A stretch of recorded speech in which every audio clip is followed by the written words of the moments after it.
সূরা কাউসার পরে হাতের বৃদ্ধাঙ্গুলে ফু দিলে যে কোনো মানুষকে আপনি বাধ্য করতে পারবেন। যে কোনো মানুষ আপনার বসে চলে আসবে। আপনার সন্তান কথা শুনে না, আপনি আপনার সন্তানকে বসে আনতে পারবেন। আপনার স্ত্রী কথা শুনে না, আপনি বিদেশের জমিনে আছেন, লক্ষ লক্ষ টাকা পয়সা ইনকাম করে আপনার স্ত্রীর অ্যাকাউন্টে পাঠাচ্ছেন, আর আপনার স্ত্রী এই টাকা পেয়ে পর পুরুষের সাথে কথা বলতে আছেন।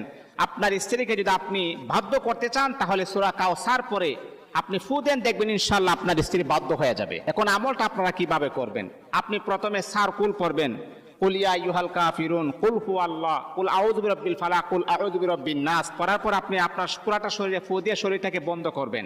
তারপরে 3 বার দুরূদ শরীফ পাঠ করে 21 বার আপনি সূরা কাউসার পরে এরকম ভাবে ঘাইটে ঘাইটে গণ 21 বার পরে মুট করে ভাবে ধরবেন। ধরার পর যে মানুষটাকে বাধ্য করতে চান তার নামটাকে 7 বার পরে, তার বাবার নাম মার নাম 1 বার পরে আপনি ফু দিয়ে মুটটাকে এরকম ভাবে ছেড়ে দিবেন।